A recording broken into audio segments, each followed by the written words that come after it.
Wherever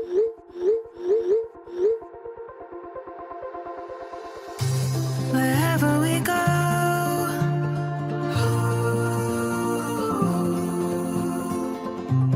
we'll always know.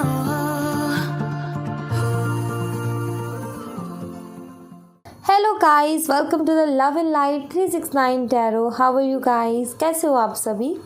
I hope कि आप सभी बहुत अच्छे होंगे, अपनी लाइफ में आगे बढ़ रहे होंगे, पॉजिटिव सोच रहे होंगे, पॉजिटिव फील कर रहे होंगे। सो गाइस, हाजिर हूँ मैं आप सभी के सामने एक और रीडिंग लेकर के, जो कि हर रोज़ हमारा इस चैनल पर करंट फीलिंग से रिलेटेड ही वीडियो आता है, करंट फीलिंग से रिलेटेड ही रीडिंग आती है। बाय चांस कभी मन किया तो कोई और मैसेजेस वगैरह आ जाते हैं, अदरवाइज़ ज़्यादातर मैं इस चैनल पर सिर्फ करंट फीलिंग के लिए मैंने इसको रखा है, जो कि आपका सबसे फेवरेट टॉपिक है। आई फील कि आपको हर रोज़ जानना होता है, सो आप काफ़ी ज़्यादा उस चीज़ के लिए जो है एक्साइटेड रहते हो, सो इसलिए भी। इस रीडिंग को कौन कौन देख सकता है? इस रीडिंग को contact, no contact, separation, breakup, friends, crush के लिए देखनी है, फ्रेंड के लिए देखनी है, हस्बैंड वाइफ के लिए देखनी है, मैरिड है, अनमैरिड है, लॉन्ग डिस्टेंस है, जो भी सिचुएशन है, जैसी भी सिचुएशन है, आप इस रीडिंग को देख सकते हो। कोई ऐसा नहीं है कि ये नहीं देख सकते, कि वो नहीं देख सकते, ऐसी कोई प्रॉब्लम नहीं है, सब लोग देख सकते हैं, ठीक है। बस इस बात का ध्यान रखिए कि एक जनरल और कलेक्टिव रीडिंग है, सो हर एक मैसेज आपसे रेजोनेट नहीं करेगा। सो जितना रेजोनेट करता है उतना आप लीजिए, बाकी आप दूसरों के लिए छोड़ दीजिए, ठीक है। ये एक टाइमलेस रीडिंग है, जब भी आपको मिले, जब भी आप इस तक पहुंचो, आप इसे देख सकते हो, बिकॉज एक टाइमलेस रीडिंग है। इसमें कोई टाइम लिमिट नहीं है, okay. And most important thing is कि अगर आप उसे पर्सनल रीडिंग लेना चाहते हो तो व्हाट्सएप नंबर डिस्क्रिप्शन बॉक्स में है, और जो डिस्क्रिप्शन बॉक्स में है सिर्फ वहीं से नंबर लीजिएगा, बिकॉज वही रियल है। कमेंट बॉक्स में जितने भी नंबर आपको दिए जाते हैं ना, सब फेक हैं, ठीक है। उनसे कांटेक्ट करना ही नहीं है, वरना आपके पैसे डूब जाएंगे, ओके। एंड अगर आप मुझसे इंस्टाग्राम पर जुड़ना चाहते हो तो उसका लिंक भी डिस्क्रिप्शन बॉक्स में है, आप उससे वहाँ पर भी जुड़ सकते हो। अब आप सभी का बहुत बहुत स्वागत है। अब हम रीडिंग को शुरू करते हैं और देखते हैं क्या आता है रीडिंग में। चलिए मैं शफल करती हूँ और देखते हैं। बस पॉजिटिव रहें guys.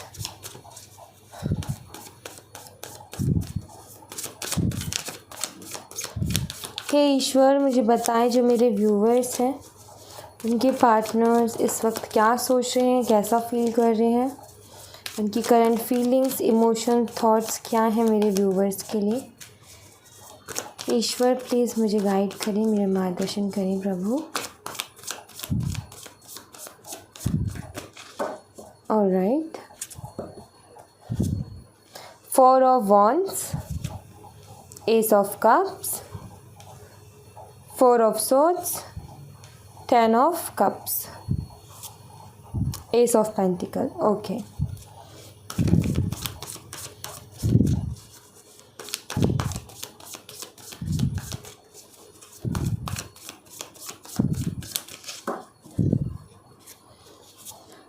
Ten of Wands, Hangman, Knight of Cups, Queen of Swords and Devil। Bottom of the deck से है Chariot, ओके।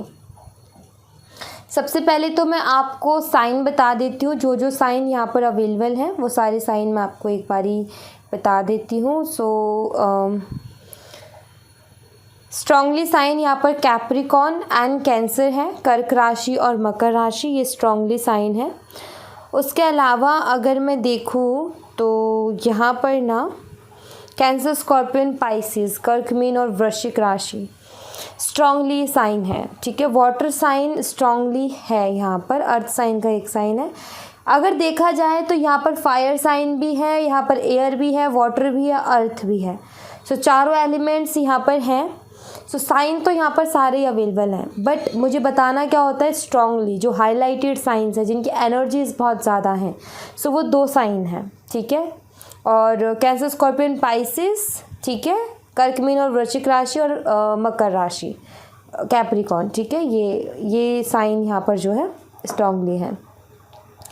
नंबर यहाँ पर कौन कौन से हैं, नंबर 4 है, 1 है, 4 है, 10 है, अगेन 1 है, नंबर 10 अगेन है, नंबर 12 है, नंबर अगेन 12 है, नंबर 13 है, नंबर 15 है। ठीक है, सो यहाँ पर strongly number 4, number 10 and number 12 ये स्ट्रांगली नंबर है। अप्रैल का मंथ आपके लिए सिग्निफिकेंट हो सकता है, अक्टूबर का मंथ आपके लिए सिग्निफिकेंट हो सकता है एंड दिसंबर का मंथ आपके लिए सिग्निफिकेंट हो सकता है, जनवरी का मंथ भी। ठीक है, ये मंथ मुझे स्ट्रांगली दिख रहे हैं, जून जुलाई का मंथ भी। ओके, या जून जुलाई का मंथ दोनों ही मुझे स्ट्रांगली दिख रही है। तो हर बार आई थिंक रीडिंग में आता ही है ये मंथ। तो ये डेट्स, मंथ और साइंस है। सो अब करंट फीलिंग्स और एनर्जीज़ पर आते हैं कि इस वक्त आपके पार्टनर आपके बारे में क्या सोच रहे हैं। सबसे पहली चीज़ तो ये कि फ़िज़िकल अट्रैक्शन आपके रिश्ते में बहुत ज़्यादा है एंड यस ये चीज़ दिखती है। और आपके पार्टनर का फ्लर्टी नेचर हो सकता है, फ्लर्ट करने की बहुत ज़्यादा आदत हो सकती है, ये दिखता है यहाँ पर। आप में से कुछ लोग मैरिड कपल्स हो सकते हो जो कि अभी सेपरेशन में चल रहे हो, कुछ लोग लॉन्ग डिस्टेंस में हो सकते हैं, कास्ट रिलीजन का इशू हो सकता है, एज का या अदर डिफरेंसेस आप दोनों के बीच में हो सकते हैं। स्टेबिलिटी, रिश्ते में स्टेबिलिटी को लेकर के हमेशा कोई ना कोई इशू बना रहता होगा, ये चीज़ मुझे यहाँ पर नज़र आती है।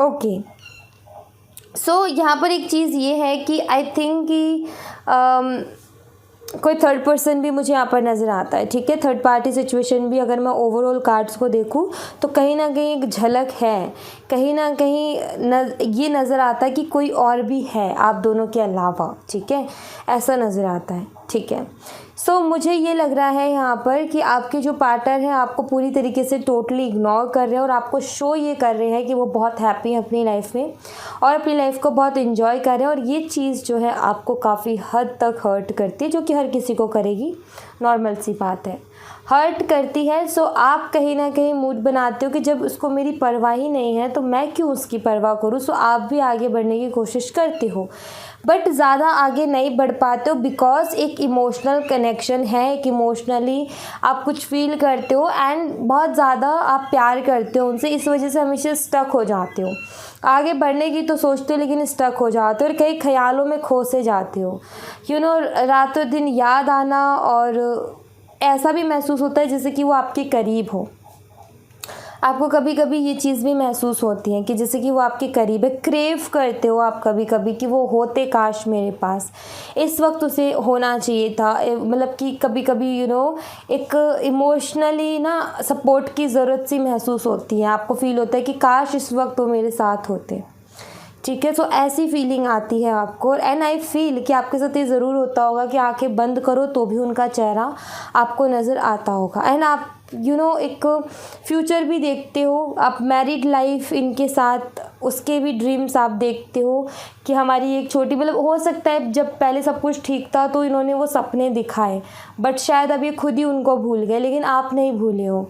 आज भी वो सपने कहीं ना कहीं आपकी आँखों में हैं और आप वो सपनों को पूरा करना चाहते हो और आप बहुत सोचते हो कि अगर हम दोनों की शादी हो जाती है तो फिर कैसा रहेगा हमारा रिलेशनशिप। बहुत ही मतलब आप काफ़ी ज़्यादा उसमें ना खुशियाँ ढूंढते हो अपनी, मतलब कि सिर्फ अपने थॉट्स में आप खुशियाँ ढूंढते हो, लाइक पॉजिटिव रहने की कोशिश करते हो, फिर इमेजिनेशन और विजुअलाइजेशन जैसी टेक्निक्स का यूज़ कर रहे हो।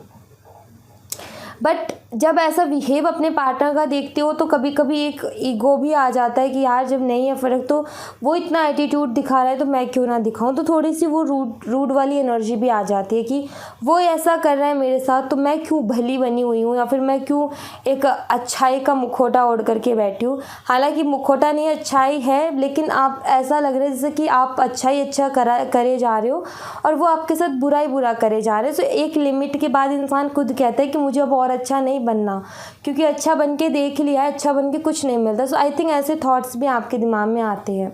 आपने हमेशा इनसे स्टेबिलिटी मांगी बिकॉज एक अटैचमेंट है जिसकी वजह से आप इनसे दूर नहीं रहना चाहते हो, या फिर मैं बोलूँ कि आपके हमेशा यही रहता है जुबान पर कि मैं इससे दूर नहीं रह सकती हूँ, पता नहीं क्यों बट एक अलग सी अट्रैक्शन है जो कि खींच के लेकर के जाती है। एक मैग्नेटिक पावर है आपके पार्टनर के अंदर जो कि अट्रैक्ट करती है। आप रोक नहीं पाते हो अपने आप को, अगर ये सामने हो तो भी नहीं रोक पाते हो, मतलब कि कंट्रोल नहीं कर पाते अपने इमोशंस को, अपने थॉट्स को, अपनी फीलिंग्स को। आती है जो आती है। सो ये चीज़ मुझे यहाँ पर दिखती है कि आप तो बहुत ही ज़्यादा इमोशनली उनसे अटैच हो चुके हो और अब वहाँ से निकल पाना आपके लिए मुश्किल हो रहा है। ये चीज़ मुझे आपकी साइड से नज़र आती है। वहीं अगर मैं देखूँ आपकी पार्टनर की, तो उनको भी अट्रैक्शन है, बहुत स्ट्रॉन्ग अट्रैक्शन है आपको लेकर के। एंड वो भी कहीं ना कहीं चाहते हैं कि उनकी लाइफ में वो अपनी खुद की लाइफ में स्टेबिलिटी ढूंढ रहे हैं, ठीक है। सो कमिटमेंट देना तो वो भी चाहते हैं, बट उनके आई थिंक कुछ पर्सनल इश्यूज़ हैं जिसकी वजह से वो आपको श्योरली कोई भी चीज़ नहीं कह सकते या फिर किसी तरीके का प्रॉमिस नहीं कर सकते। बट वो कहीं ना कहीं आपकी, वो भी उतने ही अट्रैक्टेड है जितने कि आप हो, वो भी उतनी ही उनकी भी अटैचमेंट है जितनी कि आपकी है उनसे, ठीक है। तो वो चीज़ मुझे यहाँ पर नज़र आती है। ये भी चाहते हैं, ये इनके भी खुद के सपने हैं, बट इनका मुझे एक ईगो की भी प्रॉब्लम नज़र आती है। जैसे कि कुछ ऐसा हुआ जिसके बाद इन्होंने ईगो पे अपनी बात को ली। सो ईगो की प्रॉब्लम भी यहाँ पर नज़र आती है मुझे। या कोई फीमेल फिगर है, सिस्टर हो सकती है, बेस्ट फ्रेंड हो सकती है, मदर हो सकती है, कोई और भी हो सकता है जो कि आई थिंक इनके दिमाग में बहुत गलत बातें डालती है या फिर इनको रास्ते से भटकाती है। वो चीज़ भी मुझे नज़र आती है। बट हाँ, जो सपने मैं आपकी नज़रों में देख रही हूँ इनके लिए, वही सपने मुझे इनकी नज़रों में भी दिखते हैं, ठीक है। जैसे कि आपने जो एक सपना है इनके साथ रहने का, वो सपने ये भी देखते हैं, ठीक है। इनको भी वो चीज़ दिखती है कि अगर आप पार्टनर बनते हो तो काफ़ी अच्छी लाइफ रहेगी, ये इनका दिल कहता है, लेकिन दिमाग इनका कुछ और कहता है।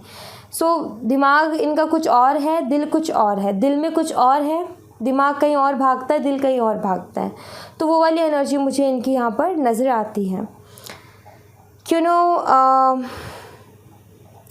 एक है कि ये हर किसी से फ्लर्ट कर लेते हैं, तो इनको कोई ऐसा नहीं है जिस तरीके से आप क्रेव करते हो ना इनके लिए, मुझे ऐसा नज़र आता है कि इनकी नहीं है वो एनर्जी क्रेविंग वाली, कि क्रेव करना। ओके, सो वो एनर्जी मुझे इनकी नज़र नहीं आती है। इनका ये है कि हाँ ठीक है, ये आपको मिस करते हैं, बट वो होता है ना कि मुझे इस वक्त वो चाहिए ही चाहिए। सो वो एनर्जी नज़र नहीं आती। बट हाँ, बताए क्यों? क्योंकि आप बिल्कुल अकेले हो गए हो इस टाइम पे। वो अकेले नहीं है, क्योंकि उनके पास बहुत सारे ऐसे हैं जहाँ पर वो जा कर के फ्लर्ट कर सकते हैं ईज़िली, इसलिए, ठीक है। स्टक है इस रिलेशनशिप को लेकर के, किसी डिसीज़न पर नहीं है अभी आपके पार्टनर, ये मैं आपको बता देती हूँ, ठीक है। कि ऐसा नहीं है कि वो कोई क्लियरिटी पे है, नहीं, वो क्लियरिटी पे नहीं है। कमिटमेंट, स्टेबिलिटी की भी क्लियरिटी पे नहीं है। उनके दिमाग में इसको लेकर के अभी कोई डिसीज़न इन्होंने नहीं लिया है, ठीक है। एंड कहीं ना कहीं लाइफ एंजॉय कर रहे हैं अपनी, वो भी मुझे दिखता है कि ये अपनी लाइफ को एंजॉय कर रहे हैं और एंजॉयमेंट में इतने पागल हो रखे हैं कि इनको कुछ भी नहीं दिख रहा कि अभी मेरी लाइफ में क्या हो रहा है, मैं क्या चीज़ें ख़राब कर रहा हूँ, क्या चीज़ें गलत कर रहा हूँ, क्या चीज़ें सही कर रहा हूँ, कुछ इनको समझ में नहीं आ रहा है, ठीक है। सो आई थिंक इनकी कुछ पर्सनल इश्यूज़ हैं जो कि आप खुद जानते हो वो इश्यूज़ को क्या है। सो वो दूरियों के कारण बन रहे। दूसरा इनका ईगो है। तीसरा ये कान के कच्चे हैं कि किसी की भी बातों में आ जाते हैं। तो ये 2-3 चीज़ें मुझे यहाँ पर इनकी नज़र आती है। बट इनकी पर्सनालिटी मुझे क्लियर खुल के यहाँ पर नज़र आ रही है कि ये इंसान जो है इसको अभी फ़र्क नहीं पड़ रहा है, मतलब कि उतना जितना कि आपको फ़र्क पड़ रहा है ना इनसे दूर जाकर के, इस इंसान को उतना फ़र्क नहीं पड़ रहा है। ये इंसान जो है एक क्रेव करना होता है ना, जब वो एनर्जी आ जाती है ना, तब ये समझ लो कि इस इंसान को मतलब आप चाहिए तो चाहिए, लेकिन अभी वो वाली एनर्जी नहीं है। अभी ये है कि हाँ ठीक है, मतलब कि हाँ फीलिंग है, ठीक है, अच्छा मैं उसके बारे में सुना, हाँ ठीक है, बट वो चीज़ नहीं है। एक होती है ना, एक अंदर से एक इमोशन निकल के आता है, एक बहुत ही ज़्यादा इमोशंस निकल के आते हैं कि अरे मुझे तो वो चाहिए, बिकॉज उसके बिना मैं रह नहीं सकता। जैसे कि आपकी एनर्जी है कि मैं उसके बिना नहीं रह सकती। सो एक अट्रैक्शन है, बट उनकी एनर्जी में ये नहीं है कि वो आपके बिना रह नहीं सकते, वो रह सकते हैं। मतलब कि उन्होंने इतना उनका नेचर ऐसा है कि उनको जो है अगर किसी से फ्लर्ट करना है, किसी के साथ टाइम पास करना है, वो ईजिली करके निकल जाते हैं। तो उनको वो चीज़ एक अहमियत होती है तब जब इंसान अकेला पड़ता है तो उसको महसूस होती है। तो अभी तक तो अकेले पड़े नहीं हैं अपनी ज़िंदगी में। सो इसलिए वो अहमियत जो होती है ना, वो बड़ी वाली अहमियत वो समझ में नहीं आ रही है। जिस दिन इनको ज़रूरत पड़ेगी, जिस दिन ये अकेले पड़ेंगे, उस दिन इनको इनकी वो चीज़, आपकी अहमियत जो है वो इनको पता चलेगी। लेकिन अभी इनकी नेचर की वजह से वो चीज़ नहीं हो पा रही, बिकॉज़ ये फ्लर्टिंग इनका नेचर है। तो फ्लर्ट करते हैं, ये फ्लर्ट कर लेते हैं।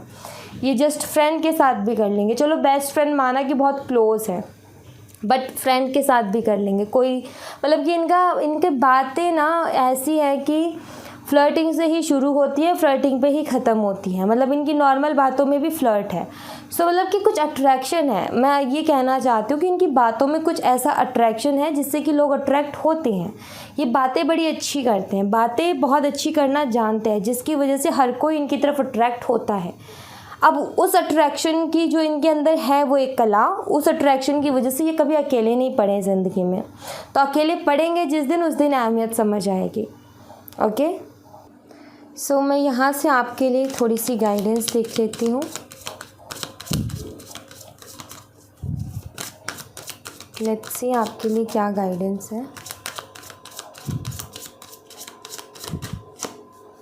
प्रेयर, ये आई थिंक पहले भी आ चुका है एक बार रीडिंग में। Wisdom and faith. Okay, completion. Okay, so मैं इनको एक बार क्लियर कर लेती हूँ ताकि मैं आपको अच्छे से गाइड कर सकूँ।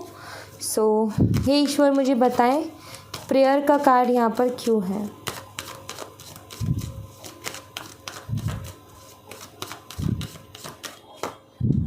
Seven of wands. विजडम का कार्ड यहाँ पर क्यों है।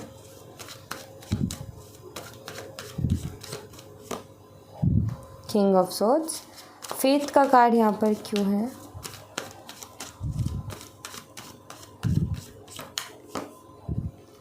The empress. Nice. Bottom of the deck से है फाइव ऑफ वॉन्ड्स। ओके, सो पहला कार्ड यहाँ पर prayer with seven of wands का कार्ड है, जो कि मैं यहाँ पर जो देख पा रही हूँ गाइडेंस वो ये है।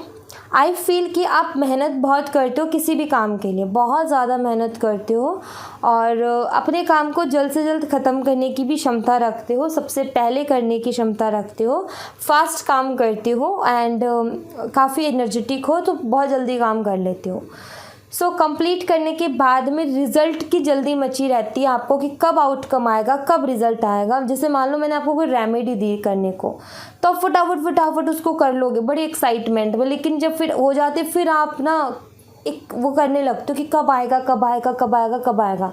सो क्या होता है, एक इच्छा, बहुत ज़्यादा स्ट्रॉन्ग इच्छा रखना शुरू कर देते हो।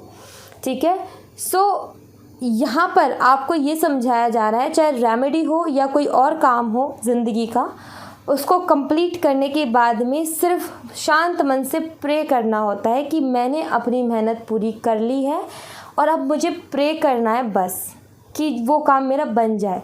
जब आप ये करते हो ना, कब होगा पूरा कब होगा पूरा, तो नेगेटिव थॉट आने के चांसेस 99% बढ़ जाते हैं। कैसे? जब आपने कोई काम कर लिया, जैसे मान लो मुझे किसी ने रेमेडी दे दी मेरे करियर के लिए, ठीक है, कि वो ग्रो करेगा, ये रेमेडी कर लो। ठीक है, मैंने वो रेमेडी कर ली, कंप्लीट कर दी मैंने, अभी तक कुछ ज़्यादा फ़र्क नहीं पड़ा। अब मैं बैठ करके ये कर रही हूँ, कब होगी कब होगी कब होगी कब होगी। तो फिर एक दिन अचानक से मेरे थॉट आएगा, यार मैंने कर दिया, अभी तक नहीं हुई है, होगी भी या नहीं होगी। पहला नेगेटिव थॉट, अभी तक नहीं हुई है। दूसरा नेगेटिव थॉट, होगी भी या नहीं होगी। फिर बहुत सारे डाउट्स घर कर लेते हैं दिमाग में। सो रेमेडी हो या ज़िंदगी का कोई और काम हो, जैसे कि आपने कोई बिज़नेस शुरू किया, सो आपने शुरू कर दिया ना, जितनी मेहनत करनी थी कर दिया, बैठ कर के प्रे करो कि वो अच्छे से चल जाए, क्योंकि वो ही है हाथ में। ठीक है, सो बस वही करना है। तो कुछ भी करो, काम ख़त्म करने के बाद प्रे करो, ना कि ये कि कब होगा कब होगा कब होगा। जल्दबाजी मत करो, कब होगा प्रे करो कि, और खुश रहो कि मैंने हो या ना हो पर मैंने मेहनत अपनी तरफ से 100% पूरा किया है, सो कुछ ना कुछ तो मुझे ज़रूर मिलेगा। तो ये होप हमेशा अपनी ज़िंदगी में रखो। दूसरा, wisdom with king of swords. So आपने जब भी किसी इंसान से डील करना है या अपने पार्टनर से डील करना है, अपनी बुद्धि का इस्तेमाल करो, अपने दिमाग का इस्तेमाल करो। भावनाओं में बह कर के इमोशनल फूल मत बनो। ठीक है। इमोशनल फूल बनना या दूसरों की बातों से कन्विंस होना बहुत ही बुरी चीज़ है। आपकी जो एक पर्सनालिटी है उसको लो कर देती है। आपके जो विचार हैं, आपकी जो सोच है, उसको कहीं ना कहीं पीछे छोड़ देते हो आप, कहीं ना कहीं वो खो जाते हैं। सो दिमाग से काम में लो, ज़्यादा भावना में मत भहो। देखो, दिल से भी इंसान सोचता है, सोचो दिल से, लेकिन दिल से सोचने वाला भी भावनाओं में बह करके नहीं करता काम, ठीक है। दिल से सोचने वाले इंसान और दिमाग से सोचने वाले इंसान में फ़र्क बता देती हूँ। कुछ लोगों की गलतफहमी है कि अगर उनसे ये कह दिया जाए कि दिल से सोचो तो वो इमोशनल होकर के डिसीज़न लेते हैं, ये गलतफहमी है।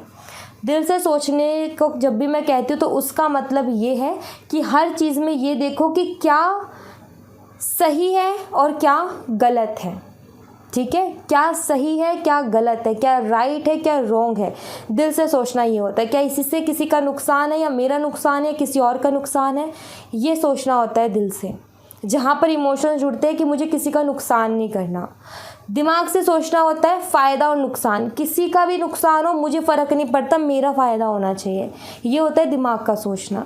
इमोशनली सोचना क्या होता है कि कोई कुछ कह रहा है, अरे यार ये भी बहुत दुखी है, दूसरा ये कुछ कह रहा है, अरे यार ये भी बहुत दुखी है, दोनों ही बहुत दुखी हैं। ये भी नहीं देखना क्या सही है क्या गलत है, क्या फ़ायदा है क्या नुकसान, ना दिमाग की सोची ना दिल की सोची, भावना में बह गई, यार इसको ज़्यादा तकलीफ़ है, इसको कर दो आगे। क्या पता आपके सामने रो रहा है आज इंसान, कल वो उसके तेवर कुछ और ही हो, क्योंकि वो बहुत सारे लोगों को मगरमच्छ आंसू बहाने के बहुत शौक़ होते हैं, ठीक है। तो बुद्धि का इस्तेमाल करो। अब मैं यहाँ पर कह रही हूँ दिमाग का इस्तेमाल करो, दिल से भी मत सोचो। अब अपना फ़ायदा नुकसान देखो कि मेरा फ़ायदा किस में, सेल्फिश बन जाओ अपने लिए। और अपने लिए सेल्फिश होना कभी कभी बुरा नहीं होता है, अच्छा होता है, ठीक है। तो फ़र्क समझो थॉट्स में, ओके। फेथ, भरोसा रखो, जो चाहते हो वो आपको मिलेगा, क्योंकि ये एम्प्रेस है, इसके पास किसी चीज़ की कमी नहीं है। एम्प्रेस के पास कभी कोई चीज़ की कमी होती है? ज़रा बताओ। महारानी जो होती है उसके पास किसी चीज़ की कमी होती है? राजा महाराजा उनके पास तो सब कुछ है, सब कुछ है, तो आपको भी सब कुछ मिलेगा। यहाँ पर यही है कि विश्वास रखो। अगर आप कोई पावरफुल पोस्ट चाहते हो, डेफिनेटली मिलेगी। आप बेबी प्लानिंग कर रहे हो, डेफिनेटली वो भी सक्सेस आपको मिलेगी। विश्वास रखो, ठीक है। एंड किसी से शादी करने की सोच रहे हो, विश्वास रखोगे तो हो जाएगी, ठीक है। और लग्जूरियस लाइफ आपका ड्रीम है, डेफिनेटली वो भी मिलेगी, बट भरोसा रखना पड़ेगा। एक भरोसा होना बहुत ज़रूरी है। अगर भरोसा आपने खो दिया तो फिर कुछ नहीं मिलेगा, क्योंकि फिर तो नेगेटिविटी के अलावा कुछ नहीं है, ठीक है। सो एक भरोसा बना करके रखो, जो लाइफ में जैसा लाइफ में चाहिए वैसा आपको मिलेगा, ठीक है। सो या thank you so much guys. ये थी आप लोगों के लिए एक छोटी सी रीडिंग। आई होप कि आपसे रेजोनेट की हो, आई होप कि आपको पसंद आई हो। रेजोनेट की हो तो मुझे बताइएगा ज़रूर कमेंट बॉक्स में। पसंद आई हो तो लाइक ज़रूर कीजिएगा, चैनल को सब्सक्राइब करना मत भूलिएगा। मिलते हैं नेक्स्ट रीडिंग में, तब तक अपना ख्याल रखें। Bye bye, take care, see you again.